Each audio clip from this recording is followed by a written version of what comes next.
One thing that I tell my students is that when we come to class or come anywhere that we go, we tend to take the word of the person who's in front of the room that they are the right person who's in front of the room. And so I have been teaching for over 15 years, and so when I was a little younger, what I would do is I would just come into the class and I would sit down and like everybody else did, and they would ask all kinds of things. I wonder who the teacher is. I heard she was mean, and so on and so forth. And so, and then I would get up and just start teaching the class, and they would just be like, yeah. And so what I want them to see is that many times when people are in front of you or you have a text in front of you or whatever it is that we need to question who is that person or where is this coming from or why should we trust this? So I'm going to tell you just a little about myself so that you can know that you can trust this. I am a sociologist. My doctorate is in sociology as well as my master's, and I'm also degreed in psychology. I have had a sustained interest in people and why they do what they do, much like many of you. Also, I was trained under a sociologist who developed an identity theory, which I will talk about in my keynote a bit, but he was very serious about, you better know why you are doing what you are doing. And I have found that. I also pastored for about 15 years before I made my exit to consult with churches, and then I ended up in Mississippi. It was an interesting road, but here I am. And one thing that has never changed is what is the most effective way, or what are the most effective ways to reach people, engage people? Because the gospel is golden in so many ways. And one thing I have found, because I grew up in the church, it makes my mother upset when I say it, but I'm a recovering Baptist.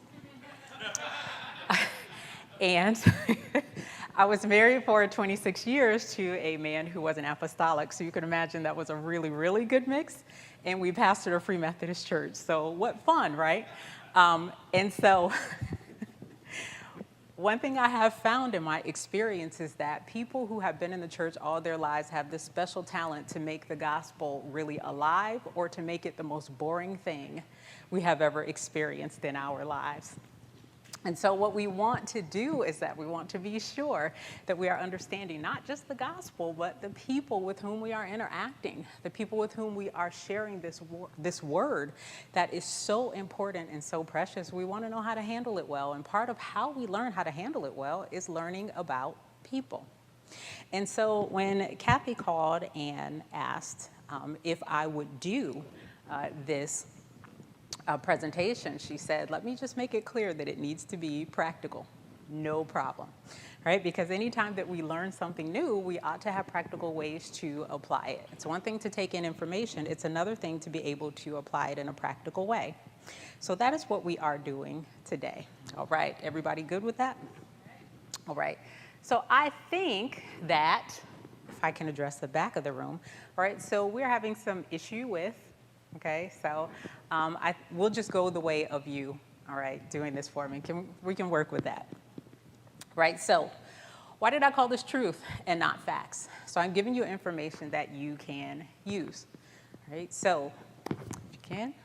So here's what facts are, right? These are things that are empirically based. There are things that are tangible, all right? We can touch them, we can see them, all right? So we can experience them in some kind of way where they can actually be measured, okay?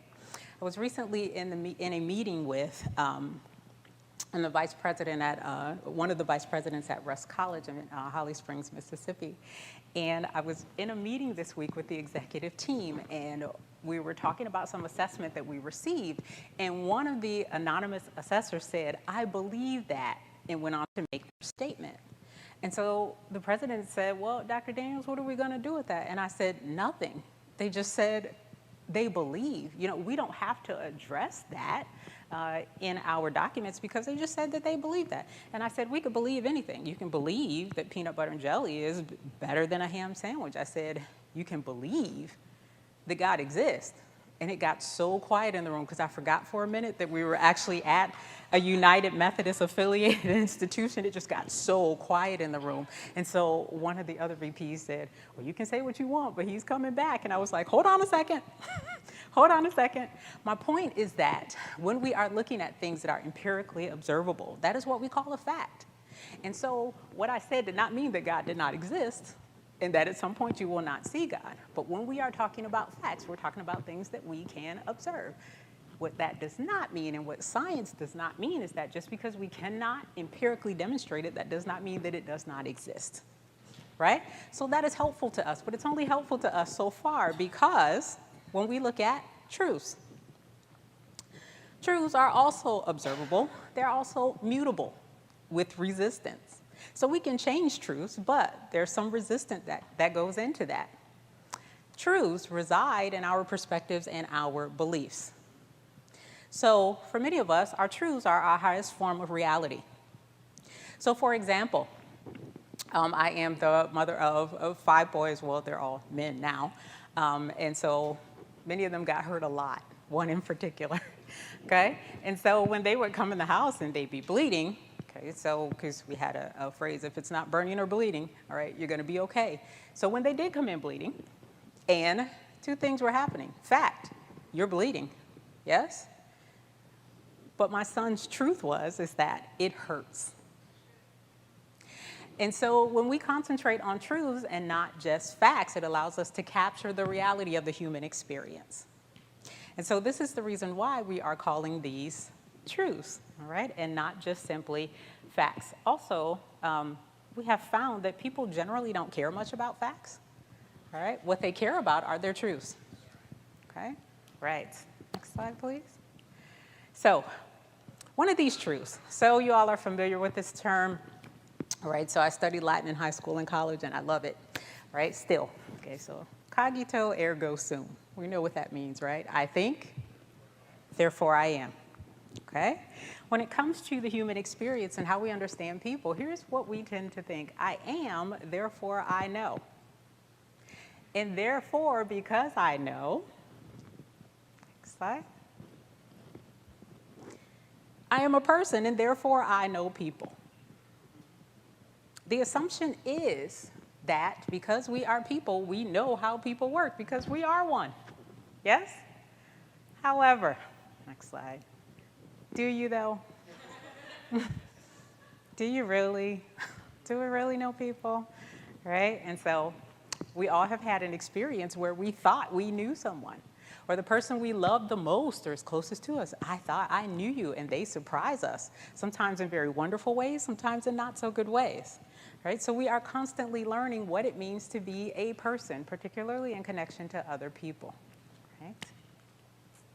So here are 2 things that we tend to use in order to understand people: our experiences and our longevity. Now, my mother's really good at this, and if she's watching, sorry, Mom. All right, but longevity. My mother usually says, particularly if there's some sort of disagreement between us, she'll say, just keep living. Live long enough. And what she really means is that, not just that I'll live long enough, but if you live long enough, I'm going to wear you down and you'll see it my way. I get it, okay? And now that my children are older, I do understand that. But experiences and longevity can be sufficient for us. However, they are not adequate conditions for understanding and changing human behavior. We can explain something, but that doesn't necessarily mean that we know how to change it. We are very good at explaining our emotions, but we will feel that thing in spite of our best efforts.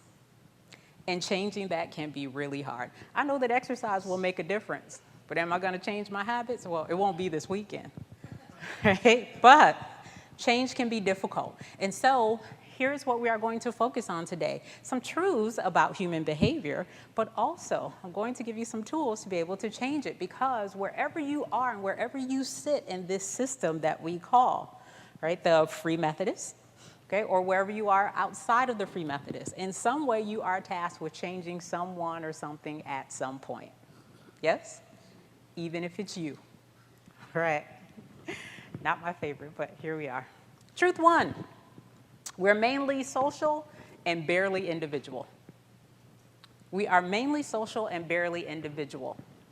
Now you might say, well, that's easy for you to say because you are a sociologist. Actually, it is easy for me to say, all right? But for you all as well, we operate in a westernized, individualized society in the United States.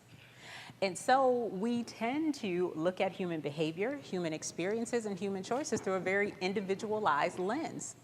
Because this is how we are taught to view people. Our culture shapes how we view people and how we explain their behavior. I have had students and I have friends who come from other cultures that are collectivist in their orientation.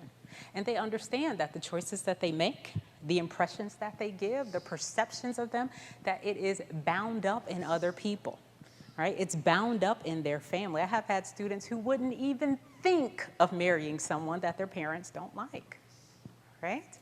But for many of my students, they say, I don't care what my parents think, I'm gonna marry whomever I like, right? This is not the result of simply the human condition. It is the result of the culture in which we reside. And this can be a hard concept for many of the people that I teach to understand because we are taught that we are individual. And so I'm going to tell you all like I tell my students. Are we ready?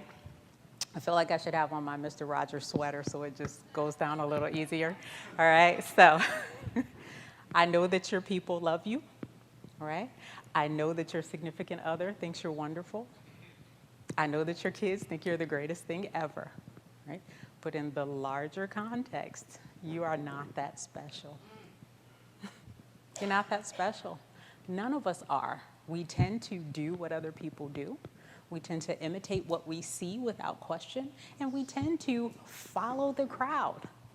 These are not necessarily bad things, because we have to learn how to operate in a society. And how do we do that? We listen to other people, and we do what they do. However, it doesn't sit well, because we want to be special. We want to be the standout. We want to be different.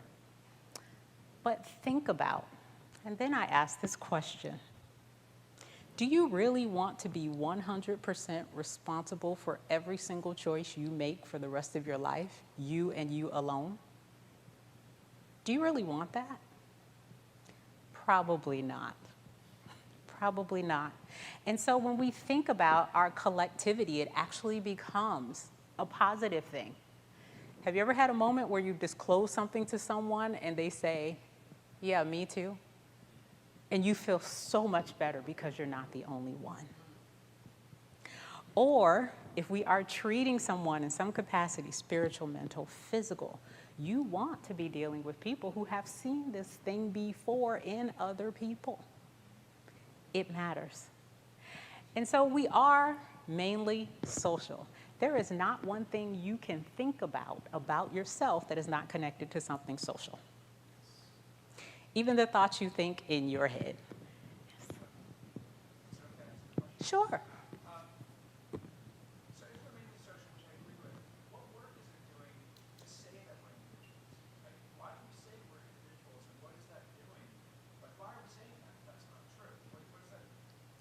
What does it do for us? Yeah. Sure. Right? So again, we have to look at our culture. It serves our culture when we make people believe that the things that they do are highly individual, because it removes responsibility from us as a collective to address people's issues. Okay? If you are poor, it's your fault, right? If you get stopped by the police and they beat you, it's because of what you did, yes? If you don't have a place to live, it's because you need to correct that. And so on and on and on, what it does is that it takes the focus off of not just the responsibility, but also the systems in which we operate that are broken. And if we make it an individual problem, it becomes an individual solution. Does that make sense? Yeah. Uh-huh. You said something about how we want, it's not enough for us necessarily to say that our spouse thinks we're wonderful and our kids think we're wonderful. We want to be special. Mm-hmm. What if having your spouse say that you're wonderful and your kids say you're wonderful is enough? Sure. Then be happy with that. There's nothing wrong with that. All right? And it's true. It better be true in my case. I don't know about you. It better be. right? But what I'm saying is that when we hear those things, we tend to think of them in an individual kind of context, all right? It's what we mean that we are standout from everyone else. And that is simply not true, okay? But what they are acknowledging is that for them, no one can fulfill this role but you. And that's a beautiful thing. That's a beautiful thing.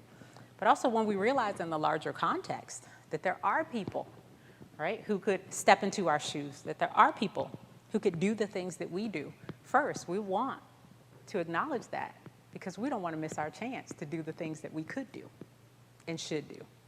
That's first, right? And secondly, what it also does for us is that it helps us to understand, and you'll see when I get to Truth 7, right, that because we are not standouts, right, overall, we see the strength of the collective. Make sense? All right. Okay. So when we're looking at choices, people's choices and their behavior, group, individual, such as it is, right, context matters. Context matters. So for example, if someone stands up right here, right now, if you just stood up and just started screaming right now, right, so guessing the person next to you may get up and leave, call the police, check your pulse, right, may do any number of things. It would be largely inappropriate or at least confusing here, yes? If you are at a football game, makes perfect sense. So we can take any behavior and move it out of context, and then we can make a decision about it. But it is not the best decision. Context matters. Context matters. I had a student who came to see me after class one day and said, I come from a really racist family, and when black people in the class talk, it just does something to me, and I hate that it's that way, but it makes me feel a particular kind of way. At first I was looking at the student like, you see me, right? Okay? You see me, okay? But I said, where does that come from? And he said, when I was growing up, anytime my dad saw somebody of color, Hispanic, black, whatever, he would turn TV off. Just could not deal with this. And so it would just be easy for me to say to that student, you need to change your behavior. How dare you? But context allowed me to interpret that behavior in a very different kind of way, right? And this is why understanding the collective matters. Even in the church, we tend to focus on disposition so much more than situation. Right? What is it about this person? What is it about that person? Right? I can work with these people, but not these people. What if we created an environment where it was possible to work with people that you don't even like? We've all worked jobs where it was necessary, yes? Uh-huh. Anybody in here worked with somebody they don't like? And nobody raises their hand. I forgot I'm talking to Christians, sorry. Okay, with the exception of one heathen in the room. There you go. But you work with that person. Okay, if your coworker's here, don't raise your hand. But you work with that person anyway because the context necessitates it, right? So even if I never changed you, the situation makes it possible for you to work with that person. This does not mean that personal responsibility does not exist. Do understand that. But we are less likely to focus on the situation. And I want you to think about the way of Jesus even when he approached people, right? The situation was present. I know that you've had 5 husbands. But this isn't about you and your propensity for marriage or not. This is about the situation you occupy. Right? So think about this in terms of your approach to the gospel. We tend to want to fix people, but less so the environments that produce those people in the first place. And this is part of the reason why we have so many prisons in the United States. Because we don't want to address the effects of neighborhood, the effects of poverty, the effects of discrimination and racism and redlining and restrictive covenants and all of these types of things. We don't want to address those things. So we simply punish the act, the outcome, but not the environment.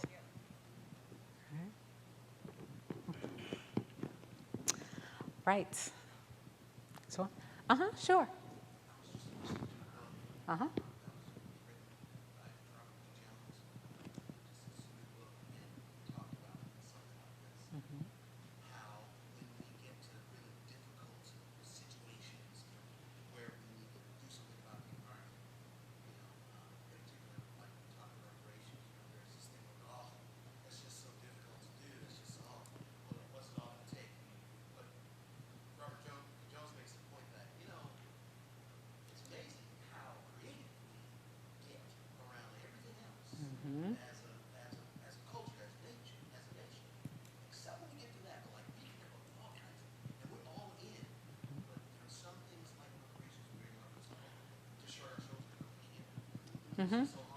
Yeah, yeah, yeah. It's too hard. Takes too much money. Takes too much time. So on and so forth. But so get these people out of here. I don't even think it's that it takes too much time or money or anything else. It's that we have to give up too much. The people who are resistant to it are concerned that it's going to hurt them too much, rather than whether it benefits our society as a whole. All right. So I'm going to need you on the front row in my keynote tomorrow. All right. Okay. Definitely going to need you on the front row to say amen. All right. Thank you for that. Truth too. People are selfish, but not self-focused. And those are two different things. All right. People are selfish, but not self-focused. This is not a negative view of people in general.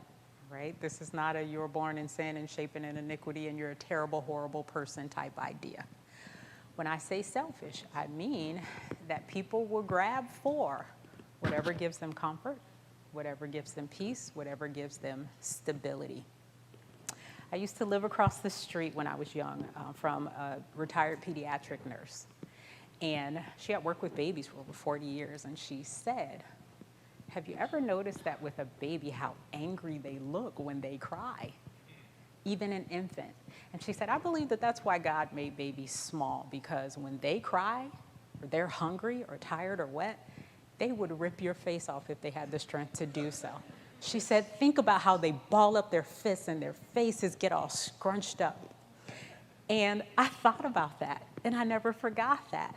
And so when we think about selfishness, there is something in us, right, from the time that we are born, where we are focused on the things that make us comfortable, the things that feed us, the things that sustain us. And generally speaking, we tend to be fairly selfish. Even if we don't say it, we are asking, what's in it for me? What's in it for me? If you get too hot, if you get too bored, if you get too hungry, if you don't have enough money, think about the kind of person you become, even sitting in church. The sermon goes on too long, how do you start to act? Okay, all right, so let me say about that, okay? So we're in this constant battle between our own self-interest and learning self-control. Our own self-interest and learning self-control. I could live with one cookie. Yeah, I mean, I could. I'm not going to, but I could. Because I enjoy cookies, except for oatmeal raisins. I just don't understand. Who thought this was a good idea? Okay, I know who to stay away from. You all had me up until the oatmeal. Yeah, okay. Who just likes hot raisins? All right, but I love cookies.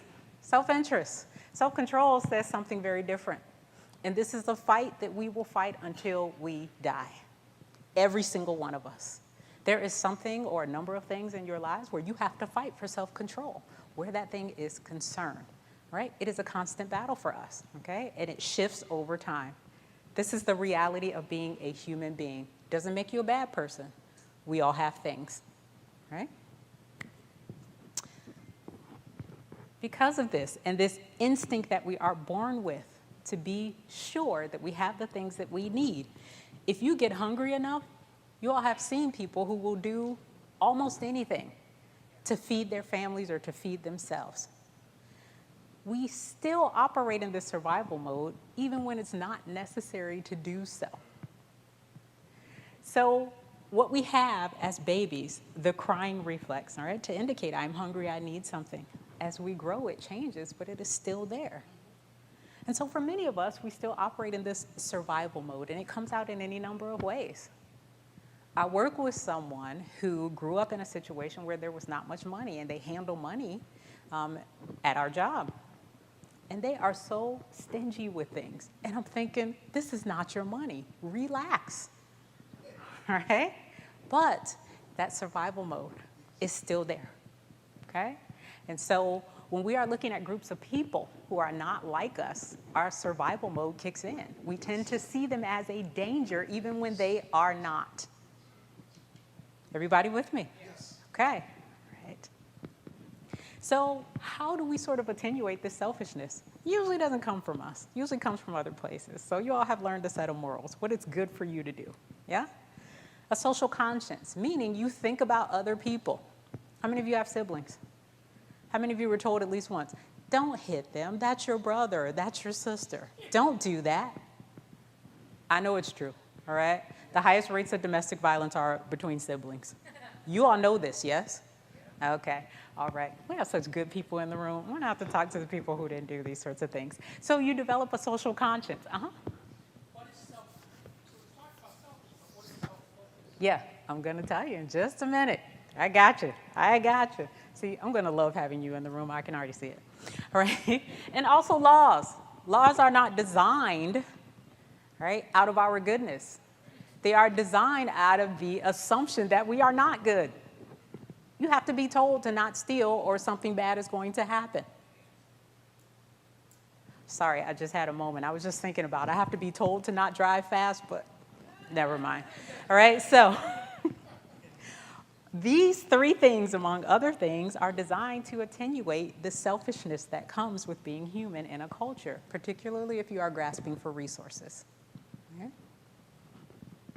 So here we go. Our self-awareness has two components. We have a cognitive component, how we think. And then we have an affective component, how we feel. So how we think and how we feel are not always the same thing. Yeah?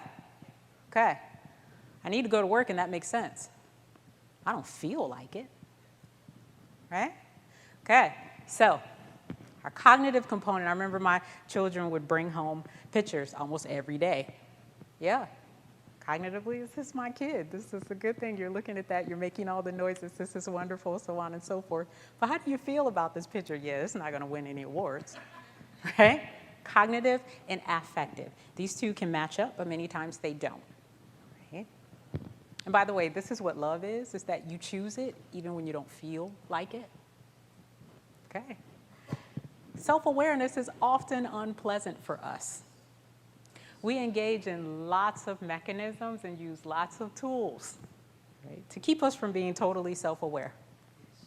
You ever been in an argument with someone you love and they tell you something about yourself and you think, I'm not like that? Yes. Yeah, that's not me. You don't even know what you're talking about. It's probably you. Or you think about it later and you think, am I the problem? No, that doesn't even sound right. Okay, so self-awareness can be unpleasant many times because there's a mismatch between what we think about ourselves and what is actually happening. So we have these two things that are happening when self-awareness takes place, particularly when it's not good. We have this comparison to a high standard, right? Give us the, you can give us 1, 2, 3. Yeah, there you go. So we have this comparison to high standards, which often results in a negative affect because we know we cannot live up to that standard, right? And so even in the church, when we hear what it is that we are supposed to be, and we know that we are not that, and we can acknowledge that we understand how good it is to be these things, but I'm struggling to be that, it often produces a negative affect in us, right? Self-awareness is taking place, not a positive thing. So this negative affect usually leads to one of two responses. We try to change in some capacity. We try to change our thought process about what's happening, or we try to change our behavior. And the other response is to escape. We try to get away. Part of the way that we escape is that we discount what is being told to us about ourselves. We try to bring down the self-awareness. The other way in which we escape is through what we call social comparison, downward social comparison. At least I'm not as bad as that one. Yeah? Or you hear a sermon, you say, that person really needed to be here today to hear that sermon. Yes? Okay? That is a form of escape that we engage in. Next. So what do we do? And here's a practical component that is linked to number 2. First thing, right? What do we do about what we have learned? And I want you all thinking about this in terms of, where you serve, okay, where you may pastor, lead, etc., or other places that this may apply to you. What we do is that we increase awareness that goals can be achieved and that they can be achieved in a reasonable amount of time. So when people are experiencing self-awareness and it is uncomfortable in our churches, in our small groups, etc., when we know that people are aware that they can be self-focused and selfish, if you have a goal, we're going to do this or you can do this, many times it needs to be time-bound, right? It will decrease that negative affect because people know a result is coming. Might not be today or tomorrow, but a result is coming, okay? Let's talk about this for a minute. What I call the biblical instant versus the long term in the example of Jesus. So remember, recovering Baptist, right? So there was lots of songs about the sweet by and by and the here and after and all of these. You all know these songs, yes? Which is a wonderful thing because even if you don't get it now, you know it'll come later. However, there were instances, many instances in the Bible where results were instant. The biblical instant. Do you want to be healed? Do this. Boom. There it was. Right? Come out of this man. There it was. We tend to think that everything that is good takes a lot of time. But when we look at the example of Jesus, there were many instances where it happened right now, right away. So I want you to think about this. In the church, do we believe in the biblical instant? Or are we buying time? What would you say?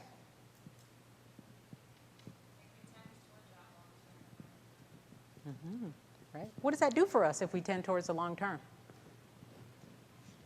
Right? We learn to be patient, for sure. What else does it do for us? You don't expect too much. Yeah. You don't expect too much too soon. So, for example, in an issue of justice.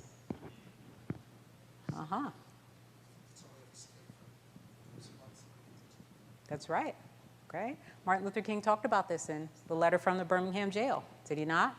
Particularly Christian moderates who kept saying, wait, it's going to happen. And the whole thread was, this is why we can't wait. The biblical instant. And so King used this to convince people, keep going. It's going to happen. And it's going to happen soon. Sure. Because I know we talk about things happening like individual change, Uh-huh. I think what I sort of see is more of a tendency toward the biblical instant, in that if it doesn't happen then there's something wrong with you That's right. or something. Mm-hmm. So I mean, I'd love to see more of a bend towards the long term, but I think that there's probably a little too much emphasis tends to be on the biblical. Sure. Understood.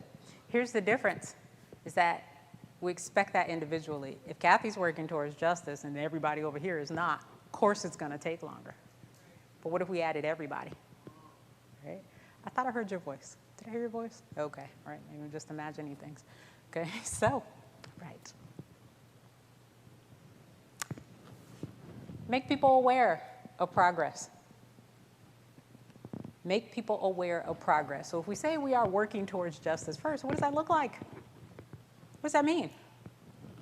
And here's what we need in order to make people aware, because we can't make them aware of just nothing. Next. Awareness necessitates measurable action. What does it mean if we are working towards a goal? How do you know if you've reached it? What does it mean? By this date, X number of people will have done this. By this time, we will have done this. Because even if you don't get the results right away, progress looks like, I saw this last year, and it's different this year. Right? So I remember that I used to tell my husband when he would do something, and he would say, I'm sorry. Then he would do it again, and he'd say, I'm sorry. You all have been there, right? And I remember at one point, I told him, and he never let me forget it, stop being sorry and be different. Right? Stop that. Because the awareness needs to include something where I can see that you're making a difference.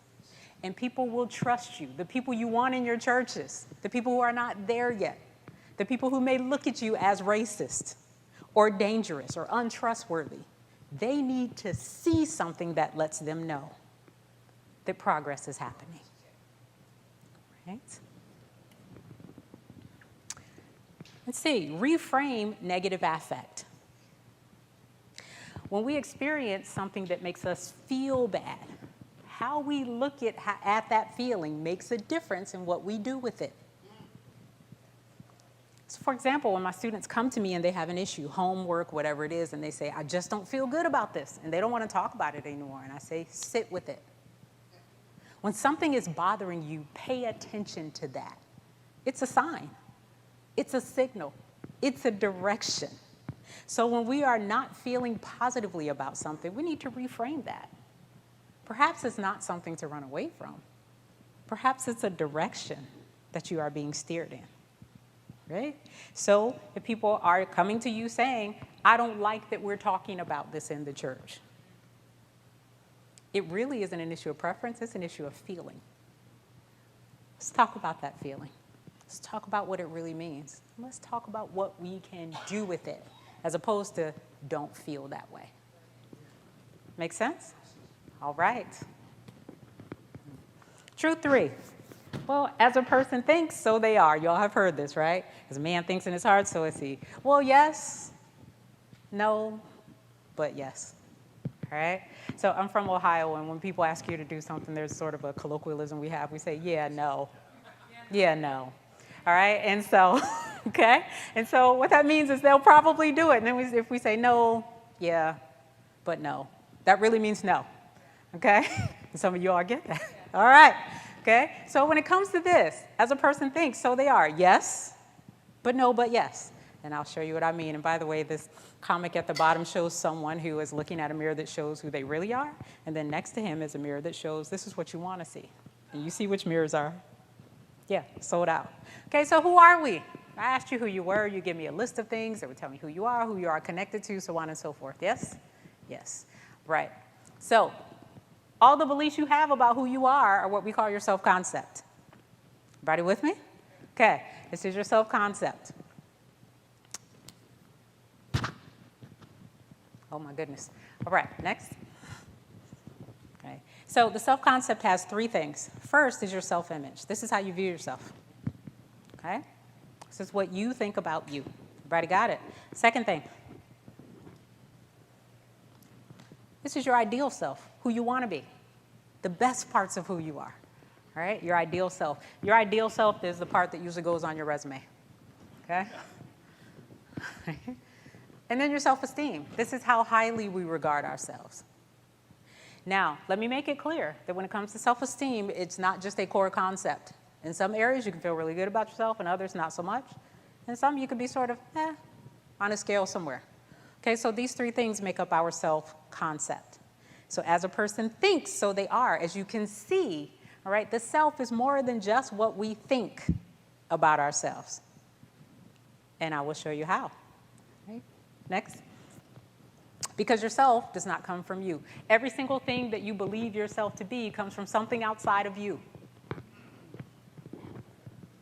If you believe that you are smart, it's because you have received information from outside sources that confirm or agree with this idea. If you believe that you are loving, and I said, how do you know that you're loving? You will point to other people and say, because I do this and this and this and this.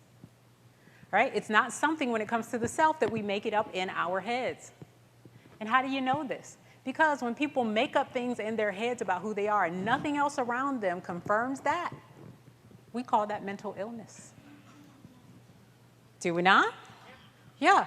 Okay? So the self does not come from you. This is what we call, in social psychology, we call the looking glass self.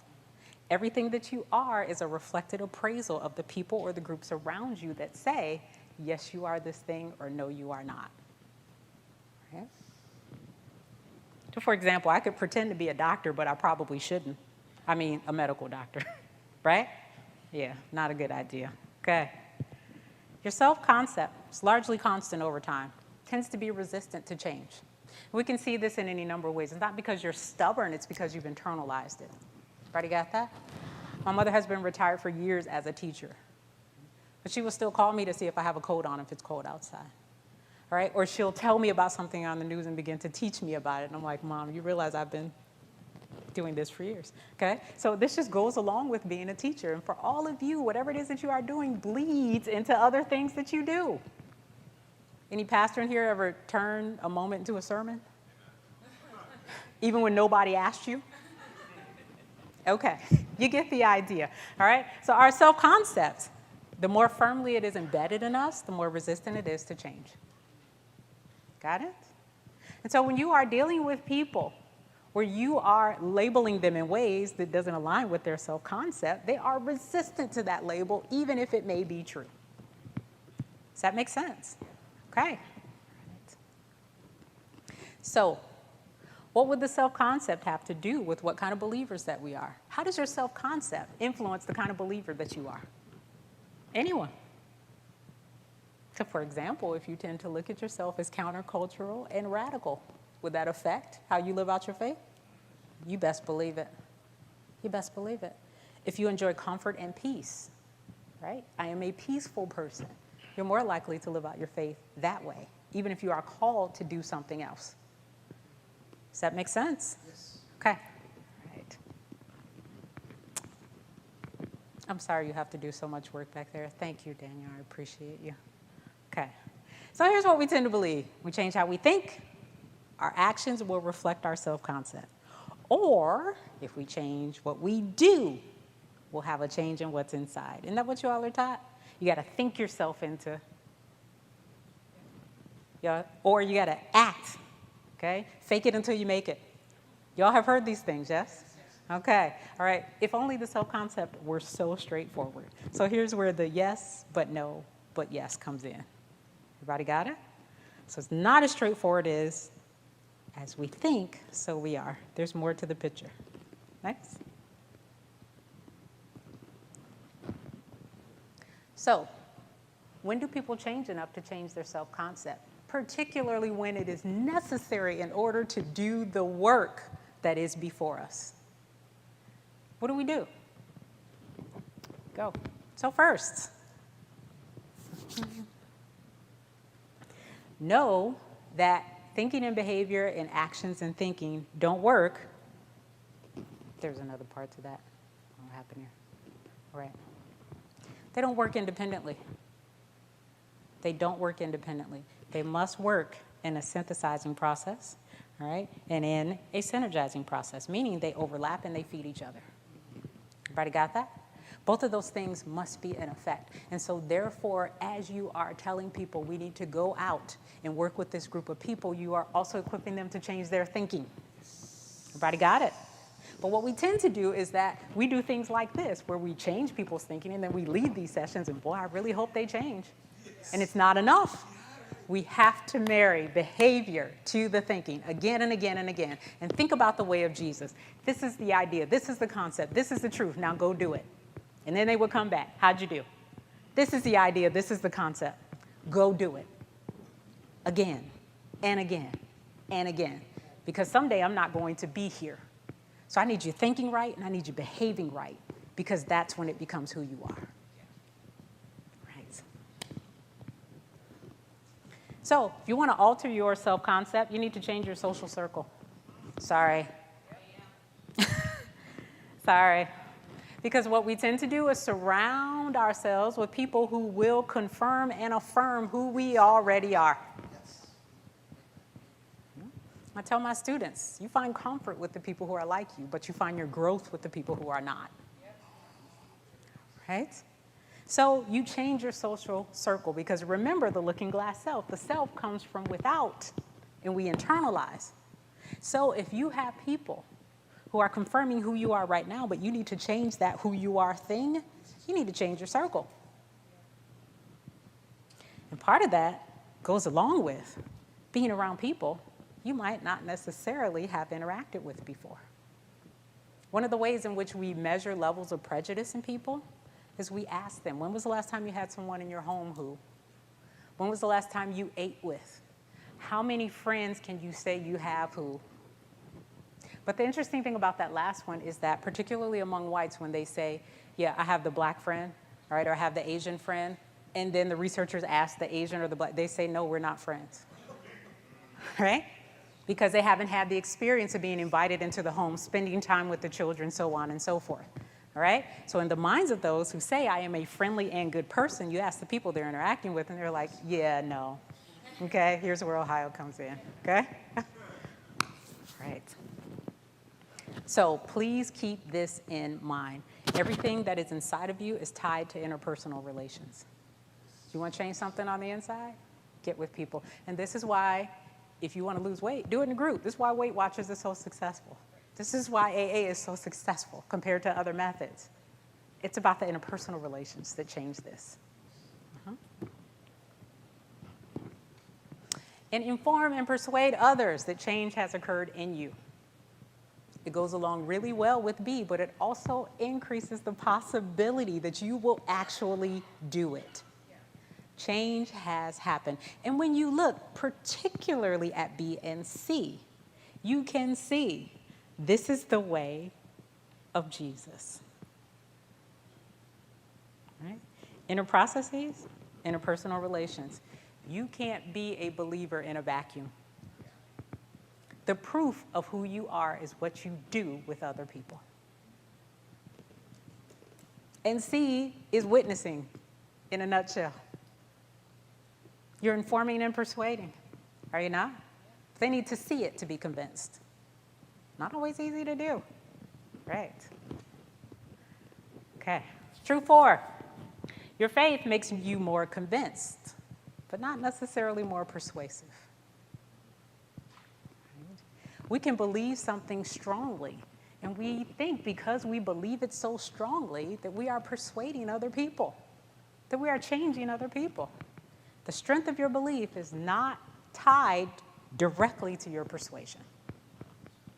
So if you are trying to, or you have an epiphany, okay, when it comes to your beliefs about race, right, or justice, or truth, or equity, or whatever it is, okay, diversity, you can feel that thing very strongly, and your family will still make you mad enough to turn over the table at Thanksgiving. Yes? Because it's not enough to just simply feel it strongly. But there are ways that we actually can be more persuasive. So here are 2 things that people will respond to: being trustworthy and expertise combined. This doesn't mean that you spend 10 years or 20 years or whatever it is studying this thing. So when we are looking at expertise, we are looking at people who are in it and people who get results and understand why they get results. Strength of position alone does not do it. Trustworthiness and expertise. Those are 2 ways in which people are persuaded. Take heart. These are not the only 2 ways that people are persuaded. Let me talk about that trustworthiness for a minute. When it comes to trustworthiness, it only takes one time. How many politicians have you seen who have taken a strong stance and then they get caught one time and that thing sticks with them forever? Unless you are a really good student of history, you probably couldn't tell me 5 good things that President Nixon did, but you remember that one thing, don't you? Don't you remember it? And this does not mean you have to be perfect, but what it does mean is that we need to be consistent in order to be persuasive.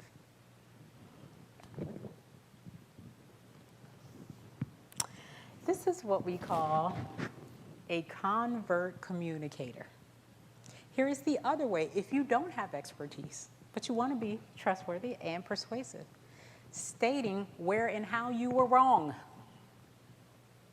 and arguing against where and how you were wrong can persuade people to change their own attitudes,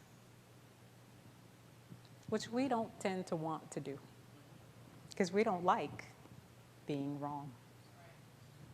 Yeah, we don't like being wrong. So talk about this for a minute. What is it about this approach, number 2, that might be challenging for you? Particularly in the church, but also outside of the church. What might be challenging about this for you? Yeah, hard to admit. Shows weakness, vulnerability, especially if you're a pastor. You think people won't trust you, right? You. Takes work. Anything else? What's it about this that might be challenging for you?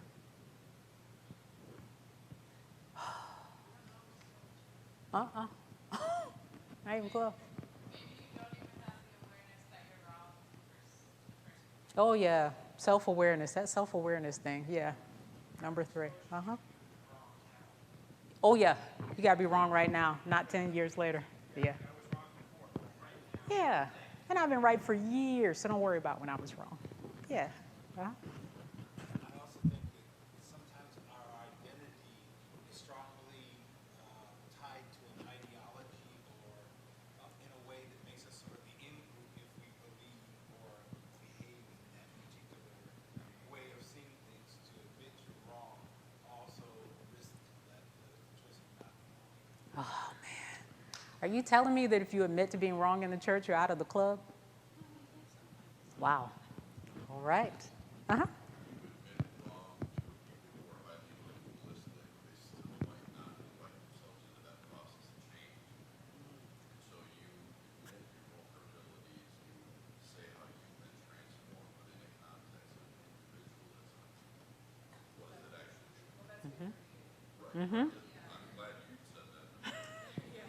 Yeah. That's right. For sure. All right. So I cannot trust you because I know you did this thing. And here is where we learn forgiveness. Here is where we learn understanding. Here is where we learn humility because such were some of you. Right?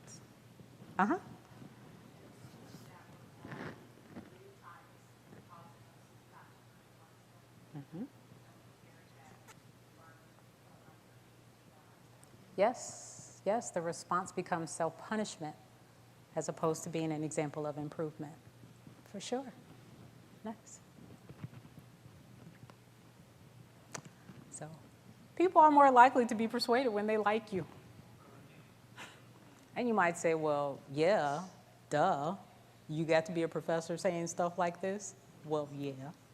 Right? Because many times when we become believers, we become so deep and we become so spiritual and meaningful that people can no longer reach us because they just don't understand where we're coming from. And then we're convinced that we're being persecuted by others because they just don't get us. When the truth of the matter is, we use the gospel as a cloak of maliciousness, and then we just become unlikable. This is not a call for you to make people like you at all costs. But does it matter in terms of whether or not they listen to you? For sure. People are more likely to be persuaded when they like you. Right? One of the things that I observed also that is like our children, right? They're more confident to listen to other people than they would listen to. That's right. To listen to what others have said than they would have to listen to you. That's right. That's right. Because they're too familiar with them. Yeah.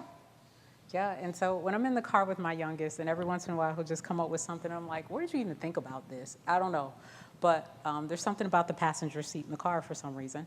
And one day he just said to me out of the blue, you know, I was never really afraid of you growing up because I respected you. I liked you. So even when I knew that I did something wrong, I still liked you. I was on the other side like, are you talking to the right person? Right? And this is no feather in my cap. The point is that when we make ourselves open to other people, and when we don't hold them to the standard of checking every box of our morality before we give them kindness and understanding and a listening ear,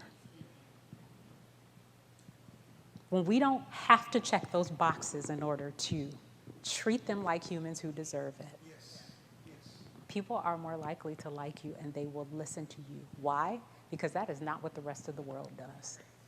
Even in your own families, many of you were treated according to how well you obeyed the rules.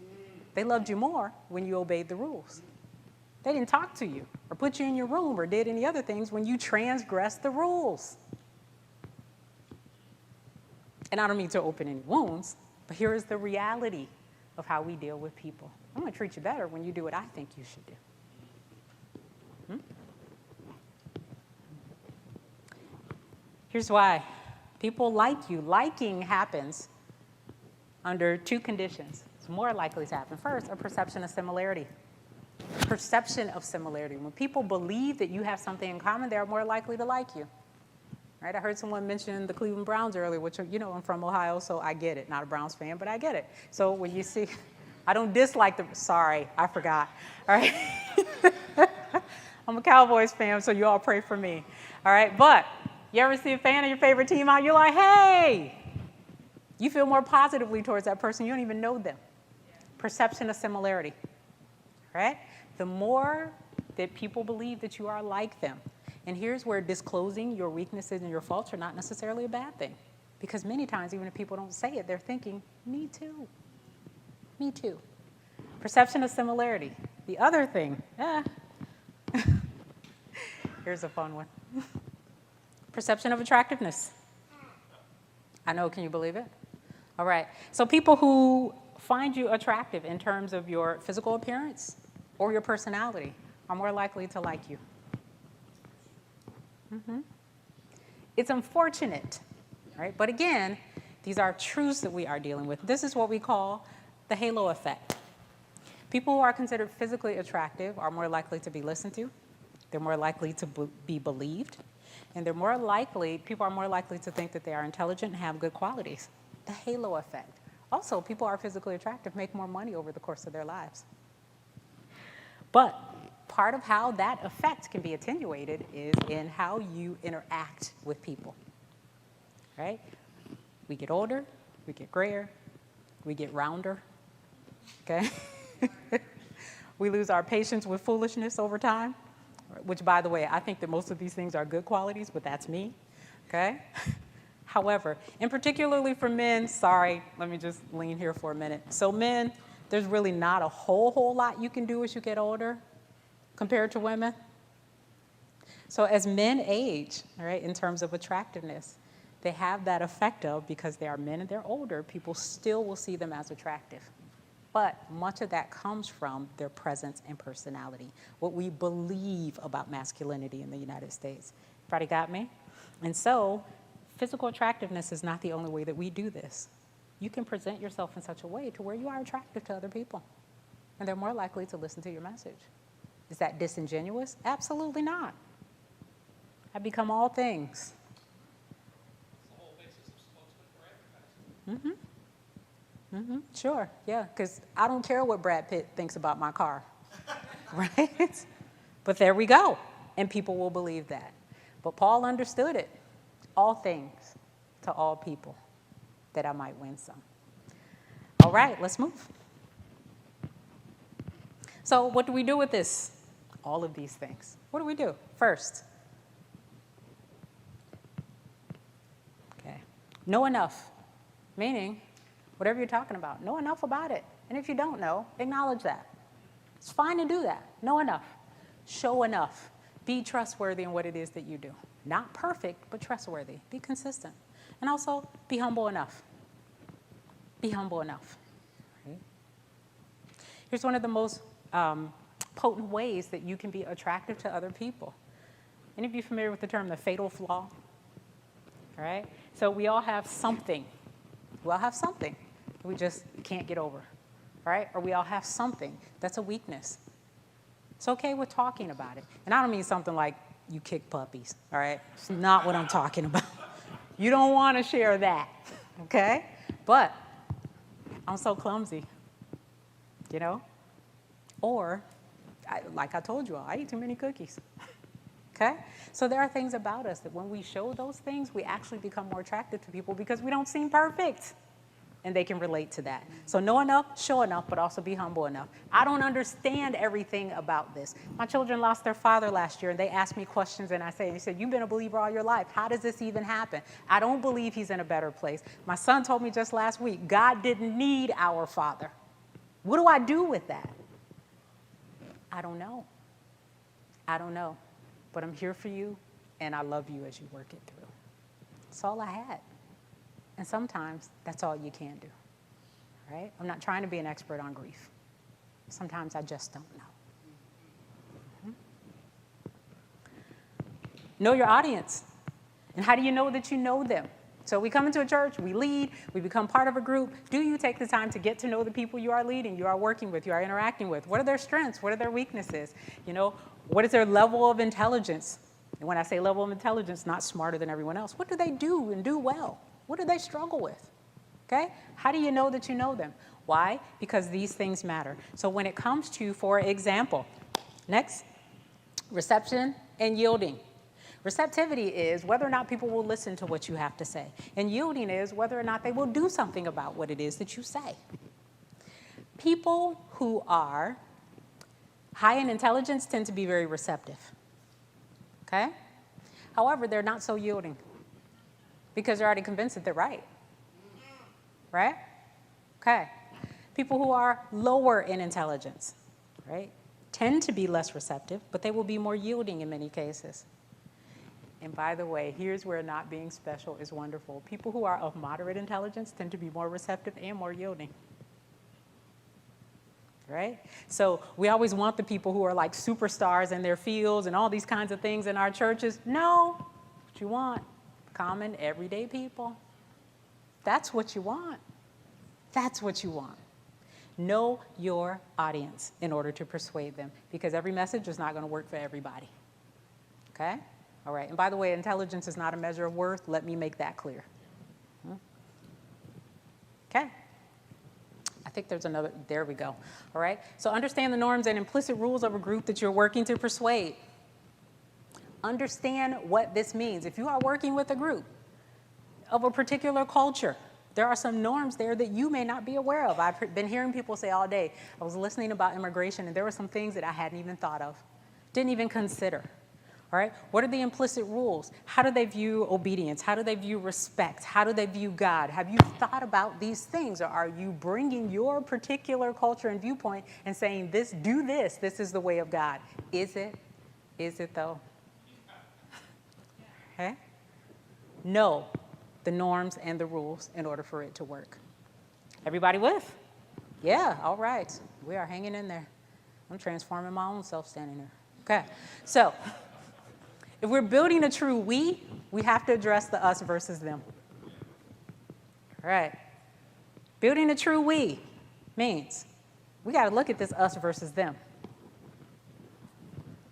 And I guess I could trade places with any one of you. You probably could get up and talk about this, could you not? Okay, so this is what we call the minimal group effect. We will prefer our own group, whatever that group is, even if there's no practical benefit to doing so, right? Even if there's no personal relationship with that group, we will prefer our own group. Because it's the us that appeals to us. And by the way, this is not a bad thing. This is partially what religion is based on. A we-ness, a sense of us. We are in this together, okay? But it becomes problematic when you add the verses, right? How many of you have heard people say, I don't do those worldly things, or I'm not out in the world like those people? Oh yeah, I forgot not in here. These are the good Christians, all right? So, okay. Culture of the U.S. does not encourage a high level of we. My former pastor used to say all the time, the most segregated hour in the United States is 11 a.m. on a Sunday morning. Right? We don't encourage a high level of we. It's always us versus them. When you watch the news and there are two people, they will literally split the screen because it's this side versus that side. You all have seen this. And you all are taught a bifurcated point of view. It's either this or that. It's a zero-sum game. If somebody else wins, we're losing. They're taking our jobs. You aren't even working that job. I mean, if you want to go out and farm or pick oranges, go ahead and do that. Our jobs. When's the last time you wanted to wait a table for very little pay and no benefits? All right? Us versus them. Here we go. These people, the rainbow people on the spectrum, right? Yeah, it's us versus them as opposed to we. And you know why? Part of the reason why is because it feels good. It feels good. Whew, glad I'm not them. They are the ones who are doing this, which means by default, it's not me. Yeah, exactly. Exactly. And then it feels terrible. And then, we are engaging in self-reflection and we know what happens, right? Yeah, right. Next. Okay, so let's talk. We have a few minutes left. So how can our efforts to create a we result in an us versus them in the church? How does that happen? Sometimes I'll say we, but I really don't mean we. I mean he. And so really having a moment to self-reflect, to say, I'm using this word as a power trip, or I'm using this word to influence you, and I don't want to have that kind of power dynamic, but I think it's effective. It really is. I heard your voice over here. Yeah, I started to say something and when I listened to her and I lost it. That'll do it. I can talk. I think part of it is, no matter what, we will have groupings. And for me, it's taking the verses and changing us versus them and putting it to us for them. Because I think where Israel got it wrong too, it's the same thing that can happen in the church. We'll have those who were called, but we use that as a positional authority. That's right. Instead of the responsibility that it was supposed to be a blessing to the entire world, how God was using. And so even if there are different groups, changing the verses to a for, but I think it's that innate thing that happens.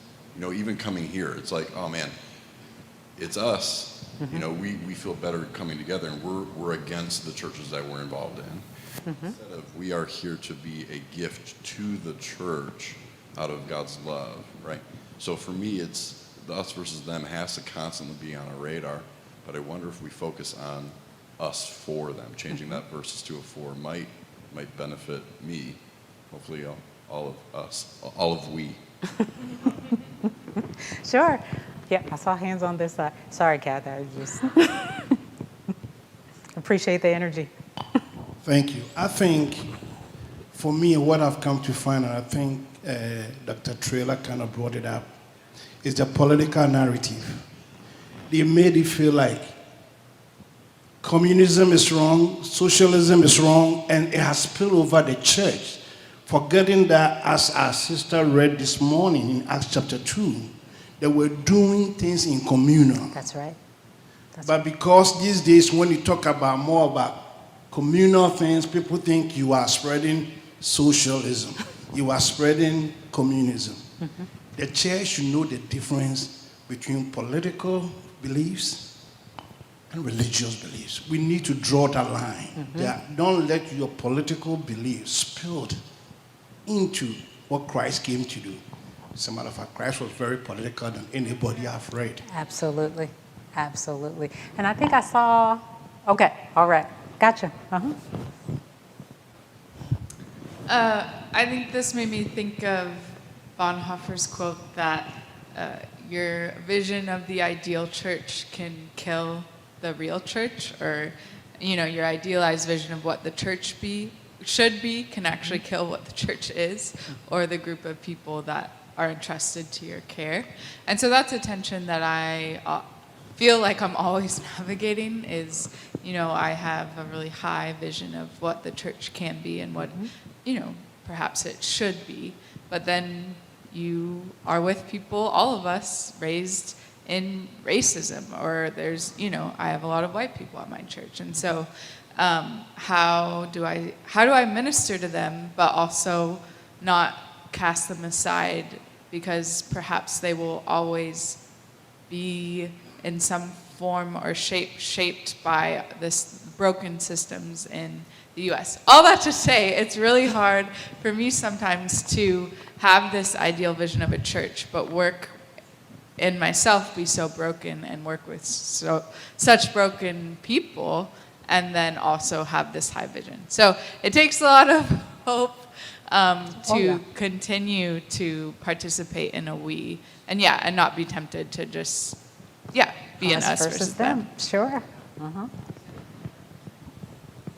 One of the things that when I think of a we versus, or us versus them, as I think about the church that I am involved in or part of, I believe, and I know we is a term I need to use to make my sentence, I think that we are very blessed in that we have really done a lot, or have been a diverse body, accepted a lot of what I would call the rejects, or the whatever you want to label them. But the challenge that I see is that when we come around and we meet as a staff, I'm always in the back of my head thinking, let us not think that we are the ones with all the answers. Let us not have a disposition like, well, we got it, we're doing it right here. And so I just put that out there because that's something that I know for me personally that I always pray about. Is not to so much think that, well, we're very diverse and we do scripture in a lot of different languages and we have people from all over the world that attend our services. Is to always check ourselves and to make sure that our disposition is like, we just got it all in the bag. That's all. Yes, right. So, Do you have a lot? Well, I don't want to just take a lot of comments and you haven't finished. You have- okay. You know what? I would rather people be able to talk about this than Okay. to finish what's on Okay. this. We haven't Yeah. heard from Chris yet. It's nothing important. As I sit here, I'm reminded that when we talk about we and the communities that we build, there's this intersectionality of a lot of different we's, right? Like the people in my congregation do not just belong to the we that is my congregation. They're discipled sometimes more effectively by other we's, by That's right. news media sources, things like that, right? And I think there's this accessibility that we have to be able to bring into those situations to understand that people aren't solely a part of our communities. And to me, that changes the us versus them narrative, right? Back to, it's just us at the end of the day. But it is challenging. Yes, right. And I just wanted to add that a lot of our understanding of of who is us and them is built on, for lack of a better word, narratives, mythologies, and we as a church, we are people of the book, and so we have all these stories, and it's really interesting because we often apply those stories, developing sort of where we see ourselves as a particular role and identity in those stories, and other people outside. That's right. In those things. And some of it is to interrogate our assumptions in those stories, why it's important to have people in different social locations read the same stories in community, and you'll see you get a completely different understanding. So, All right. So I'm seeing two more right here. 1, 2. So one of the things that I'm hearing here and that I'm seeing here goes back a little bit historically. Because I've traveled a lot, and over the years, I've noticed a shift from a sense of community more to a sense of individualism. And this goes back to your first part about, whether we're social or whether we're individual. But we have at least, it may be a mythos in our mind, but we've got this mythos of the individual. And I think that where it comes true in this, where we have to watch for the us versus them, is the people who want to manipulate us. I think we have to be very careful that the people who are trying to build a we are not just trying to create their own we, but that they're actually trying to create a we that goes beyond just a matter of self-identification, but into a sense of identification as a member of a community. Right. I think you can't ignore the economic aspect to the us versus them. You can trace racism in the U.S. back to creating free labor, Yes. and creating an us versus them was an economic benefit for us, so that you get free labor. That goes all the way back to Europe before that. And I think even now, creating an us versus them creates a panic that causes people to give money to the we group. And I think in a church, creating a us versus them increases donations and keeps the donors in the seats. So I think to ignore the power of money in these narratives is naive. Agreed. All right. All right.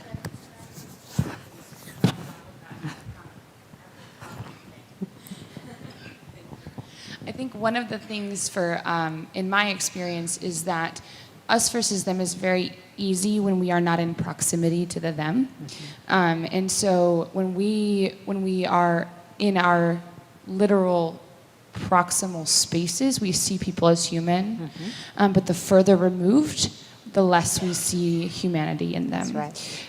And so I think sometimes, we have to be very careful how we look at those things that are literally happening far away, because the people that are further away are less people in our experience. Sure, absolutely, unless we perceive them as us, and us, because we were just talking about in our group upstairs, Mike and Chris and I, that, so when it comes to Mexicans, keep them out, but everybody prayed for Ukrainians. Okay? All right. So if we can move on, I have a lightning round. I'm watching the clock, Kathy, I promise. Okay. So creating hostility is easier than creating harmony. You all know this. Okay. So over there. Scarcity of resources. There you go. All right.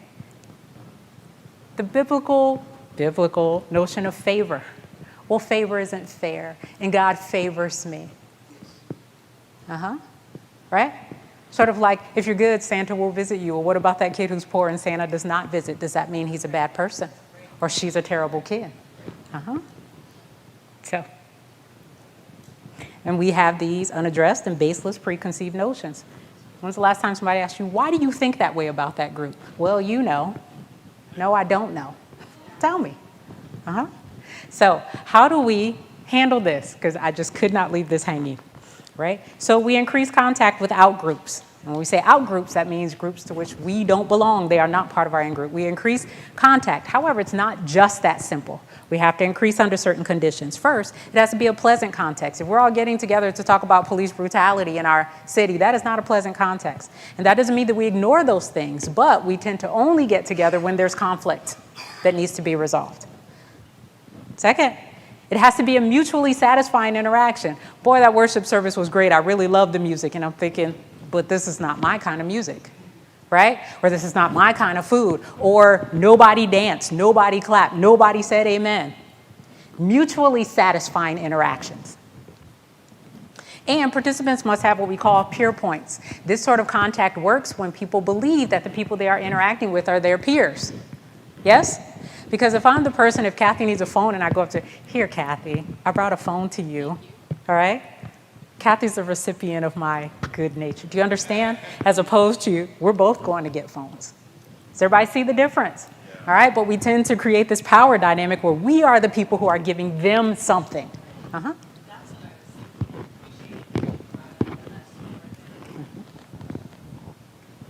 And I'm also, that can't be all of it, the us for them, because it's the power dynamic. Yeah, and change the preposition. We can change it to for, we can change it to with. Change the preposition. All right, 2 minutes, we're gonna make this happen. Provide space for honesty. Thank you for those of you who made this happen. We provide space for honesty, and here's why, okay? People are more prone to deceive themselves on traits that have a good, bad dimension. So being prejudiced is a good, bad thing, right? Right? So being prejudiced, we generally consider to be a bad thing. We tend to deceive ourselves more when it's something where it's good or bad. because we want to fall on the side of good. We all do this. We overestimate our positive features and underestimate our negative ones. And this is why we need spaces of honesty. And we need to equip people for responding to in-group attitudes. When people in your in-group say and do and believe things that are not acceptable, how do we equip people to respond to that? Attitude inoculation. You all have seen this. So for example, when people were training for sit-ins, they created these spaces where people practiced having things poured on their heads or being hurt in some kind of way. Attitude inoculation, where you introduce a little bit of the negative. So when it actually happens, people are prepared. Right? So increase awareness of persuasion. This is what we call the boomerang effect. Somebody in your in-group is going to say this to you. Okay? Be prepared for it. Because what we find is that when people start to persuade us, we are resistant to that because we believe it takes away our freedom, and it actually has a boomerang effect. We are more resistant to their message, particularly when it's negative. Right. We are almost done. Next. Offer interactional alternatives. If you are in an in-group and it's going to cost you something to confront people in your in-group about their behavior, their beliefs, etc., the church needs to offer interactional alternatives. If you're going to lose a friend, you need to be able to gain a friend. It's going to cost you. If my family's going to put me out, you're going to have to become that family if you are asking people to make these types of sacrifices. All right. So we're going to skip 6, and I'm just going to go to 7 as we finish up. Do you mind? All right. And if you just really want to talk about 6, we can. All right. In a number of ways. Okay. So, right. Truth 7. Nah. We're going to go with that. Most of us will be forgotten in the passage of time. Sorry about that. And if you don't believe me, tell me the name of your great-great-great-grandmother. Tell me what her favorite color was. Tell me what she did for a living. Tell me who she was married to. Over time, we will be forgotten. We won't see the fruition of all the good that we pursue. If you plant a tree now, many of us in here will not live to see that tree come to its full bloom. Some of us will. Some of us won't. But the good must be done anyway. So what do we do? First, understand that a system seems stable because of how we construct them. If we put it in every area of a society, law, religion, family, gender, whatever it is, it seems stable because it's everywhere and because of how we participate in them. If everybody's affected, it seems like it's natural and it's supposed to be there and there's nothing we can do. Understand that they seem stable because of those reasons, but these things were constructed by people, and anything that we construct, thank you. So, choose the path of greater resistance. It makes it easier for people to actually see change happening. And it also makes it harder for them to avoid making it because you did it. Because it's possible. And then finally, I think we're almost there. Okay. Pray for a spiritual imagination. Pray for a spiritual imagination. Even when we pray, we tend to pray based on what we see, what we think should happen, what we can conceive of. When was the last time you prayed, help me to pray for something I can't even conceive of, but it needs to happen? Seek a spiritual imagination. And finally, embrace the paradox of contribution. We matter, but we don't. All right? Gandhi compared it to one leaf on a tree. One leaf does not matter, but if all the leaves are on a tree, that tree can function as it should. We have to embrace that paradox of contribution. And here's where being special is not important. Because the paradox is that we don't matter, but we do. Because every single person has to contribute in some way in order for change to happen. And the answer of critical mass. In order for this to work, it can't be 3 people in that one small group. We have to work towards critical mass in order for these things to change. All right, I would say questions, but I think that we are out of time. So thank you so much.